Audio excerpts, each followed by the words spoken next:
और ये गृहस्थ सामग्रियों के साथ गृहस्थ जीवन में आप प्रवेश कर रहे हैं। इस मंडप में जितनी सामग्रियां रखी गई हैं सब गृहस्थ जीवन से संबंधित है। सभी आप लोगों को कुछ न कुछ संदेश देती हैं। सबसे पहले मंडप गाड़ा जाता है।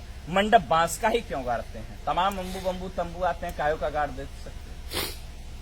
बांस की विशेषता होती है, बांस सबसे बड़ा वृक्ष माना जाता है, लंबाई में सबसे ज्यादा होता है, लेकिन जब ऊंचाई पर जाता है तो जाने के बाद क्या हो जाता है? झुक जाता है। यह बांस वर और कन्या को आप लोगों को यह संदेश देता है कि जीवन में आप लोग कितने ही ऊंचाई पर क्यों न जाइएगा, हमेशा अपने श्रेष्ठों के प्रति विनम्रता का भाव रखिएगा, क्योंकि नमंती फलिनो वृक्षा नमंती गुणिनो जना शुष्क वृक्षाश मूर्खाश न नमंती कदाचन। फलने वाला वृक्ष और गुणी व्यक्ति हमेशा झुके रहते हैं, मूर्ख व्यक्ति और सूखा पेड़ कभी झुकता नहीं।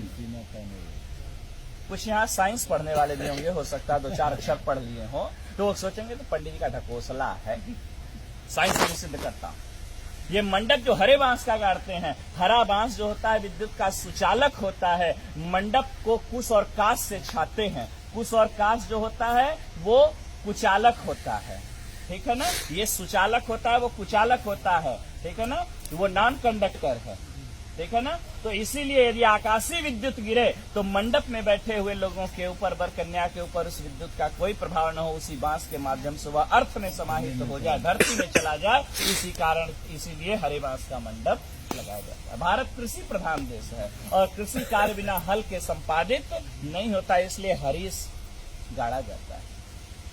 मंडप में उखली और मूसल पुत्रोत्पत्ति की क्रिया को प्रदर्शित करने के लिए रखा जाता है। सील और लोढ़ा, सील हटा दिया जाता है, लोढ़ा लगाया गया था। अभी आपने लोढ़ा बच्ची के पैर के पास से हटाया। इसका यह भाव है कि हे देवी, ये विपत्ति रूपी पहाड़ है, आपके जीवन में यदि किसी भी प्रकार की कठिनाइयां आती रहेंगी, मैं इसी प्रकार से उसको अपने हाथों से हटाता रहूंगा, मैं आपके मार्ग को प्रशस्त करता रहूंगा, आपको घबराने की आवश्यकता नहीं है। इसके बाद मंडप में रखते हैं चकरी। चकरी कहाँ रखेंगे? चकरी के 2 पार्ट होते हैं, दोनों पार्ट अलग अलग होते हैं, लेकिन ये पार्ट जुड़ते किससे हैं?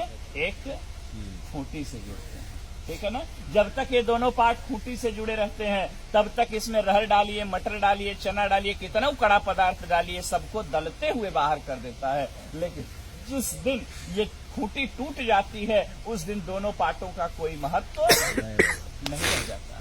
यह वर और कन्या भी चकरी के 2 पार्ट के समान है और ये वर और कन्या जो आज पति पत्नी के रूप में परिणत होने जा रहे हैं, पति पत्नी का रिश्ता जो होता है एक विश्वास का रिश्ता होता है। जब तक विश्वास है तब तक पति पत्नी का जीवन बड़ा सुंदर होता है, कितना अभाव रहे, कितना प्रभाव रहे। लेकिन जिस दिन विश्वास रूपी खूंटी पति पत्नी के बीच से टूट जाती है, उसी दिन से वर और कन्या अर्थात पति और पत्नी का जीवन नारकीय हो जाता। इसी भाव को प्रदर्शित करता है यह चकरी। हाँ, सुग्गा। सुग्गा क्यों लगाते हैं मंडप में? सुग्गा मीठा बोलता है। बोले महाराज सुग्गा से भी मीठा तो कोयल बोलती है, कोयल लगा देना चाहिए था। बोले तोते की दूसरी विशेषता है, तोता मिर्चा खाता है लेकिन फिर भी मीठा बोलता है। यह संदेश आप लोगों को तोता देता है कि जीवन में आप लोगों को कोई कितना ही कटु अनुभव क्यों न कराए, कोई कितना ही कड़वा आप लोगों को क्यों न बोले, आप हमेशा प्रेम से